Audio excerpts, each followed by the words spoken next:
Hi, this is Taylor Drees, and this is my lesson on comedy versus tragedy. Now, for our lesson objectives, the students will be able to define comedy and tragedy, name examples of each, and identify the characteristics of each by the end of the lesson. The only real prior knowledge that a student will need for this lesson is a basic knowledge of genre. So they should know that comedies are supposed to be funny and tragedies are supposed to make you sad. For lesson notes on slides 3, ask students to list off words that come to mind when I think of comedy. And on slide 4, be sure to write down the student's definition. These same notes will apply to slides 6 and 7. Now, for the hook of the lesson, ask students what are some of their favorite comedies and what makes them their favorite. Have them discuss in small groups of 3 or 4 and give them about 5 minutes just so they can have a short conversation and they can talk about what makes their favorite comedies their favorite comedies.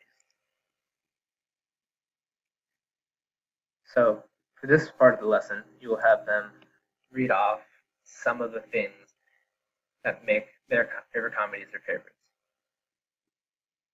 So some expected responses will be that the movie makes them laugh,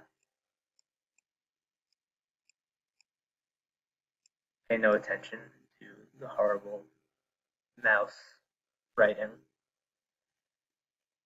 Other types of expected responses will be perhaps their favorite comedian. So we'll go with Kevin Hart since he is pretty popular right now.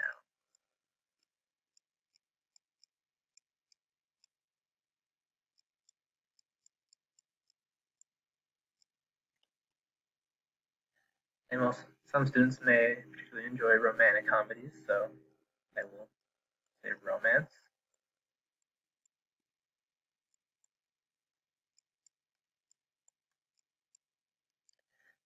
Some might like comedies that specifically have happy endings.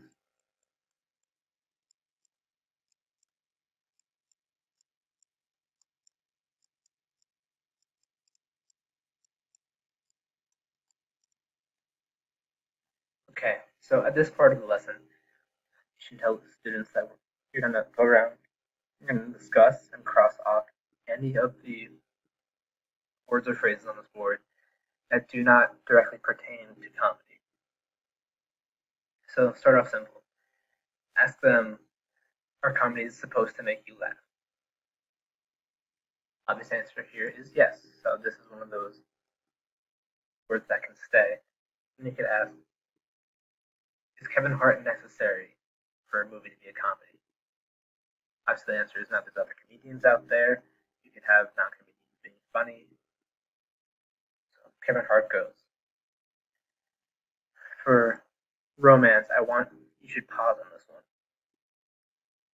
Make sure they really understand that romance is not necessary for comedy. It was during Shakespeare's time. Every comedy was supposed to end in marriage. So, but over the years, marriage has become kind of a backdrop only to romantic comedy. You can ask them the question, what about bromance movies? It'll get them thinking that perhaps romance isn't necessary for comedy, but rather just focusing on the relationships between multiple characters. And that's what you want them to do. So you'll cross up romance and lead them to relationships. Have them think back to all their favorite movies and ask if any of them actually have a character that's simply on his own.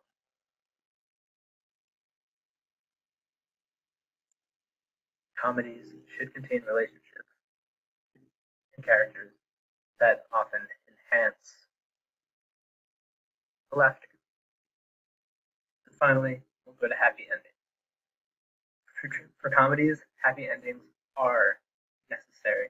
It is only through kind of genre-bending comedies like dark comedy or dramedy. So you might have something that's a bit more dark at the end. So these are kind of the three core items for comedy. Now what you want to do is have them in their groups think of a possible definition of comedy. Tell them to use words from the concept map in mind and give them a few minutes to write it out, discuss amongst themselves, and at the end of those few minutes, you'll have them say what their definitions were. Definition-wise, you should expect something like comedy is a form of entertainment that laughter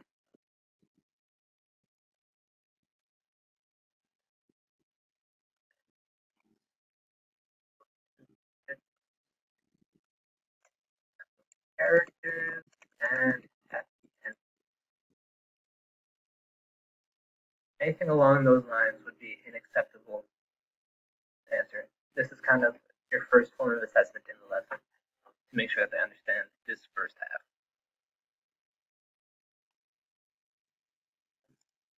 So, as a backup form of assessment, well, the secondary form of assessment, what you want to do is have a student come up and answer the first question. Which of the following is not a necessary answer to the comedy? So, if they understand that they should choose marriage, that is important that they remember that because we are dealing with Shakespeare currently. But as a genre, they must separate that. So, marriage would be the correct answer here. Have another student come up here and do the next question. Which of these is not an example of comedy?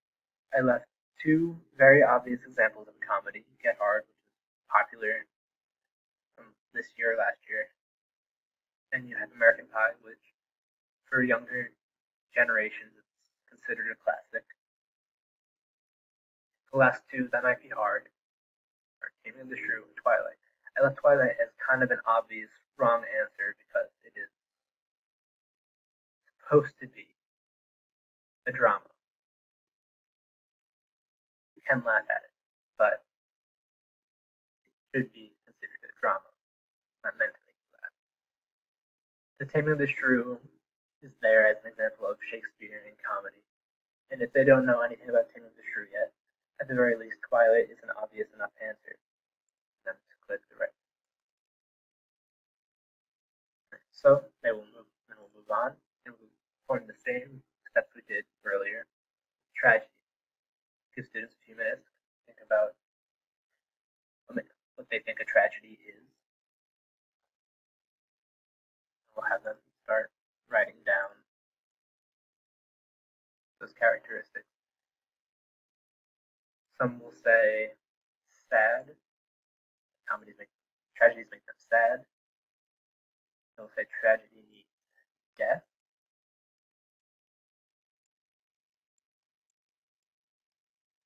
Someone might expect someone to kind of catch on to what you're doing and say that tragedy is the opposite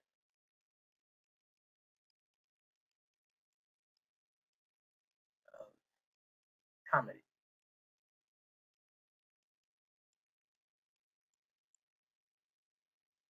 Some students may say something like chaos.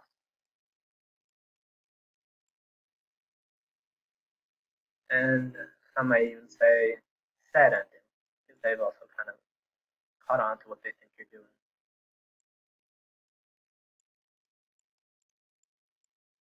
So once again, we will go around and try to cross off anything that's not necessary to tragedy. So our tragedy is supposed to make you feel sad and induce sadness. That is something that they should be doing.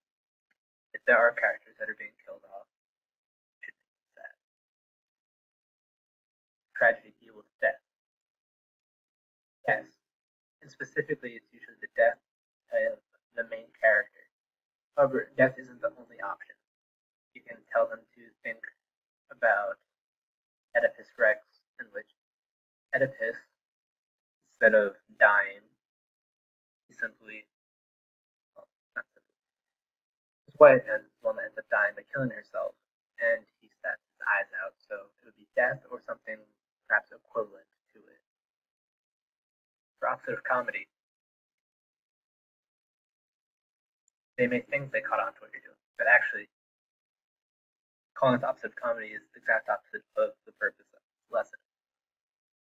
Because you could always ask, can a tragedy make you laugh at some point in time? Can a tragedy focus on relationships between people?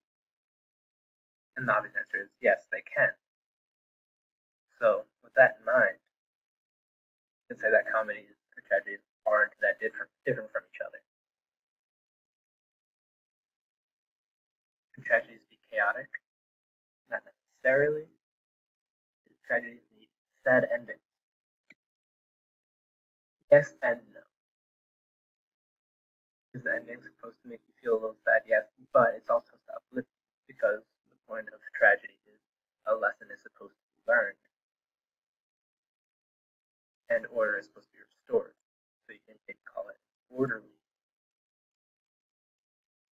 ending.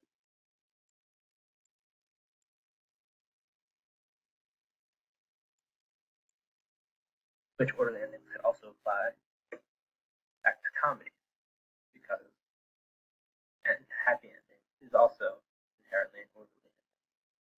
So once again, have your students come up with a definition. Give them a few minutes to do this. A solid definition will be tragedy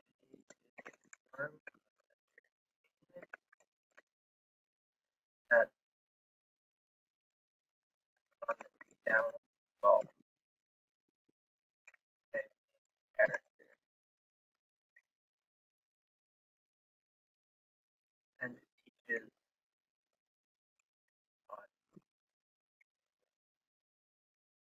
something along those lines would be very acceptable. So next is kind of an activity rather than just describing tragedy. You start going into the differences and the similarities between them. You'll have for each of these items, you'll have them put them in the correct column. So sadness would belong to tragedy. Laughs would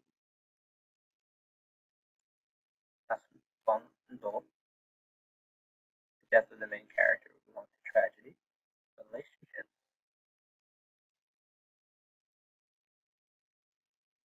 on both. Happy ending, specifically comedy and orderly resolution for both. Then we have one more activity where we'll also concentrate on the differences and similarities between comedy and tragedy. So start off, tragedies have elements of humor. So the answer would be true, then there would be multiple questions.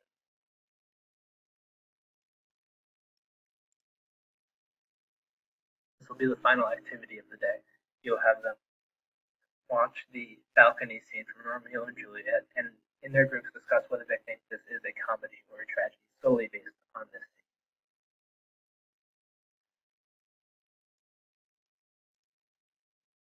And here is the assigned homework.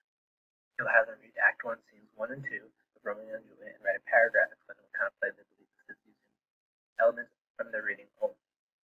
Students may already know that Romeo and Juliet is a tragedy, but the point of this lesson is you want them to use context. And that is my lesson.